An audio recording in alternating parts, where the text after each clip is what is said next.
Let's try to make the support parametric. So for this, I'm going to the multicams folder that we had created and opening the support file. So here let us first observe which dimensions need to be changed so that we can make this support more adaptable and provide more versatility to our product. So first is the number of holes. That is, to change the number of holes, we need to change the length of top and the bottom portion. So that has to be made adaptive. Then this height might not matter so much. The pattern of the wave will change if we increase the number of holes. So this is the point of concern. Now let's create a new folder in Drop of Love project by name parametric. I'm double clicking this so that I can make this as my current folder. Now I'm going to save the support with a different name in a Drop of Love parametric folder. So I'm naming it as parametric support. Here you can see it's getting updated, and now I'm going to close the data panel. So we are going to work on this support. First, I'm going to change parameters, and let us observe the model parameters that have been taken. In the sketch one, I had created a center rectangle. So for this, these are the dimensions. So here I'm going to rename D1 to support length and rename D2 to support width.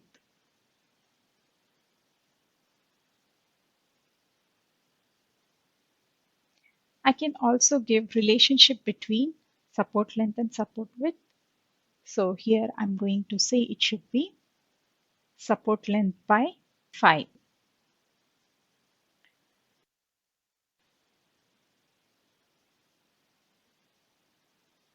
Then we can expand this extrude where we will find the distance of extrusion, which here again I can give as thickness because this is going to be the thickness of this wooden block. Here again I can rename it to thickness. In future, if I need this thickness, I can use this parameter.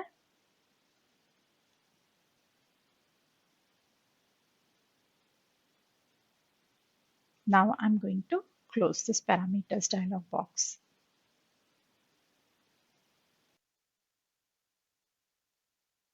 I would like to change this one.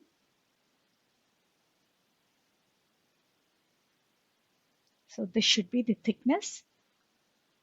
So instead of 40, I'm saying it should be thickness. We can make both these distances equal by assigning the same parameter to both of them.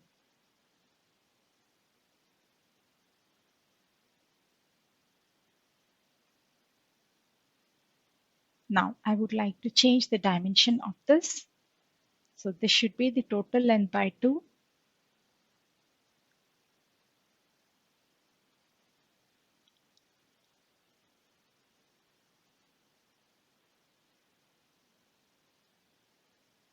So I'll say support length by 2. And this 100 should be replaced by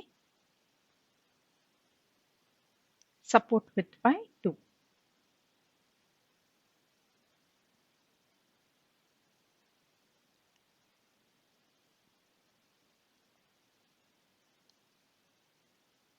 Let's finish the sketch.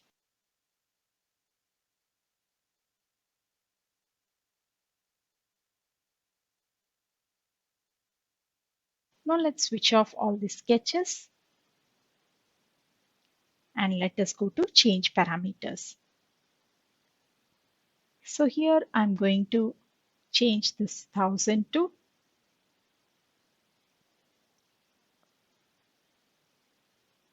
2000.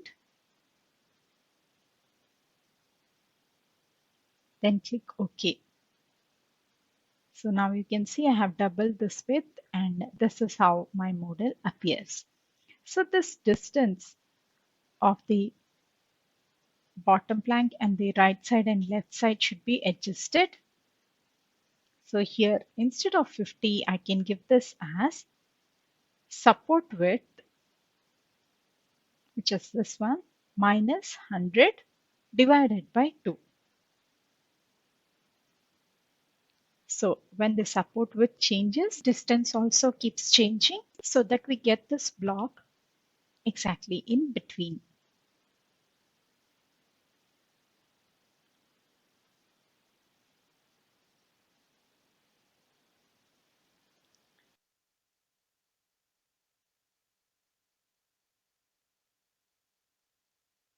Now let us try to make the change.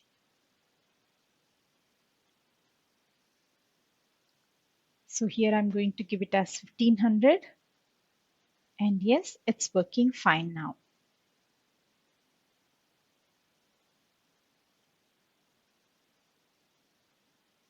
Now, if we want, we can change this number of holes by just altering the rectangular pattern.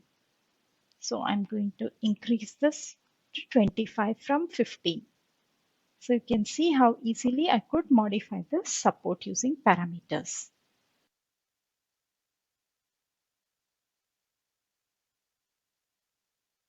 Let's save this file as support. So we are going to create a parametric support file from scratch. So for this, first let us create some user parameters. So here in this parameters box, I'm clicking the plus sign beside user parameters and creating thickness parameter. So the initial value I have assigned as 50. The next parameter will be the length parameter. This I'm going to give a value of around 1000. Then click OK. So for the time being, these are the two things that I have created. Now let's go to Sketch and select this plane. Now draw a rectangle. So this is my length. So here I'm going to assign it length. Next for the width, I'm just going to click this dimension, and here I'll be giving this as length divided by 5 so that it is currently 200. Then click on Finish Sketch, and then we are going to extrude this. We'll be extruding it to a distance of thickness.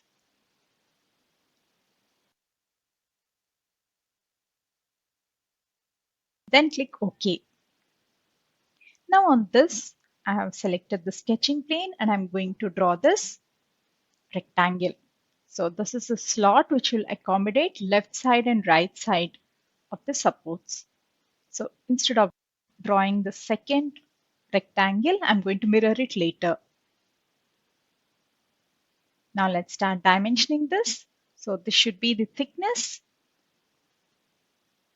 So I have assigned it as thickness, and this is going to be 100.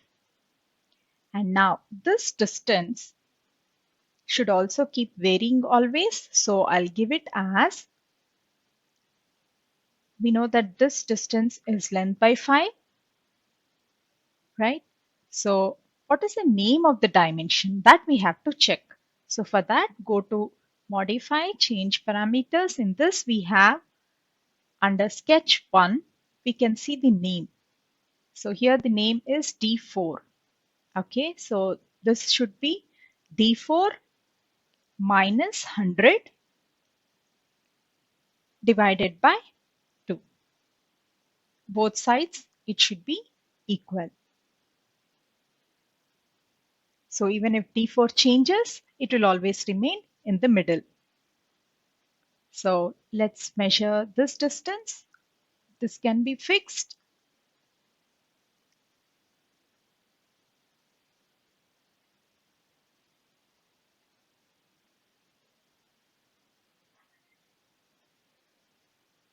Let's give it as 50. Click on Finish Sketch, and we are ready to go to extrude it. So now I'm going to extrude it by cutting it, and I'll be giving this as minus thickness by which will be 25.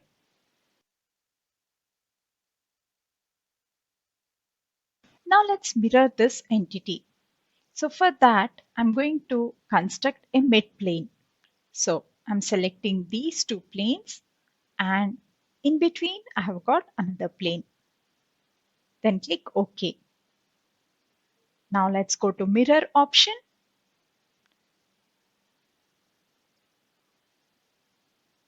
And let's select features under type and select this pocket feature, and then select the mid plane as the mirror plane.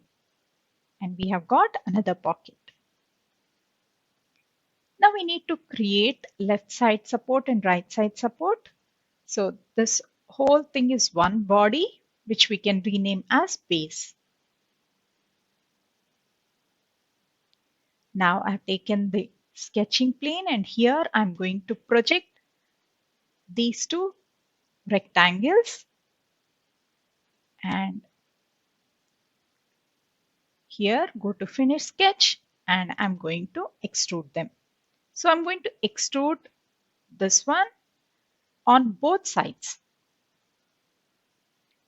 but the distance will be different.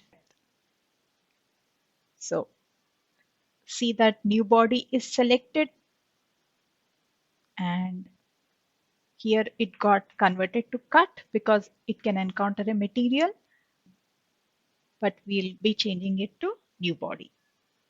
And here let the distance be 400, and on the other side it should be thickness by 2.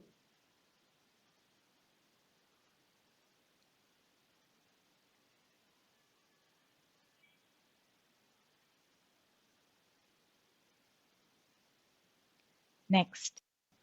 Okay, we need to do the same thing for the other one also. So for that, first of all, let us go to edit feature and select this profile, and then click OK. Now on this plane, let us create the top portion of the support. So I'm projecting everything together so that I get the slots also. And this time I'm going to extrude it by selecting all the features, that is these pockets also, so that I get a perfect rectangle. And this again should be thickness by 2. And half of it I'm going to extrude to the other side with the pocket. So for that, I'm going to click extrude and select the last sketch. And here we have selected what we require, and again go for thickness by 2. Now if you see in the previous option, also we had to select new body. So for that I'm clicking the previous extrusion and I have given it as new body. So now you can see how many bodies we have. Body 2, which is the left support, and you can see here how it is looking. It has gone inside the top portion, which is right. And these two portions I can combine. That is body 5 and body 4. Go for combine and click on join. So here we have 4 parts with us. Let's go for shaded option. Now I'm going to take this as my sketching plane top portion, and I'm going to draw a circle.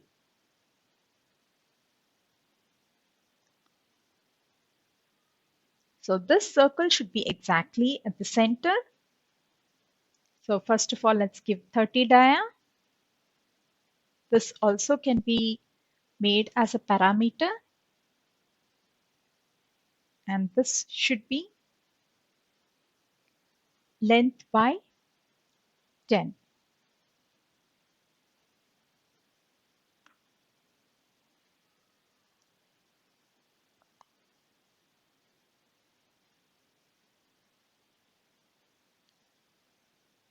And this distance should be length by 2.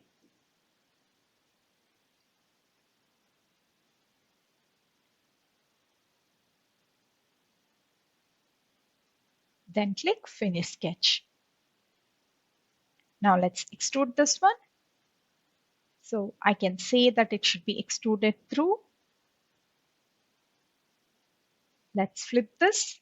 But if you see, it is going inside the base also. So here I am deselecting this base from objects to cut.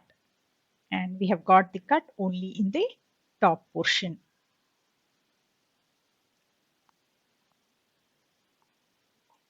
Now let's go for rectangular pattern because we need a set of holes.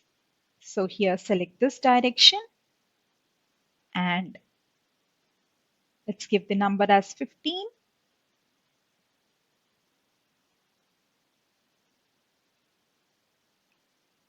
And let's give this as two directions. Instead of one, we should have it as symmetric because on both sides we need these holes. So when I drag this, you can see that we are getting them on both the sides and this distance should be 50. Then click OK. So we have got these holes.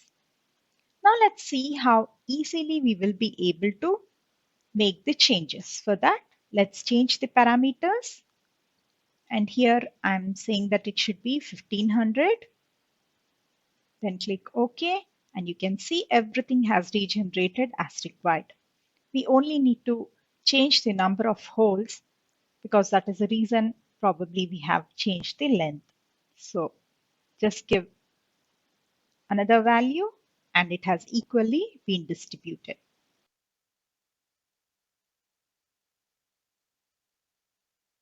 Let us have a look at a simple cam rod and cam. So here we have two bodies and we had created it using simple values. So let us see which parameters have been noted down automatically by the software.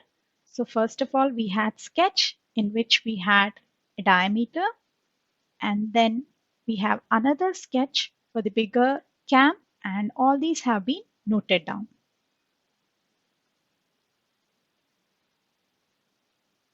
So now let us try to rotate this. So when I try to rotate it, you can see first of all, I need to select the body, then select the pivot. So I'm clicking OK. And from the pivot, I have moved this.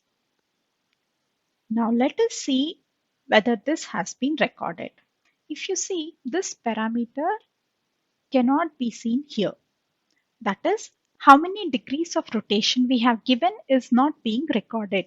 So we know that the variation in the pattern of the wave can be brought by rotating it.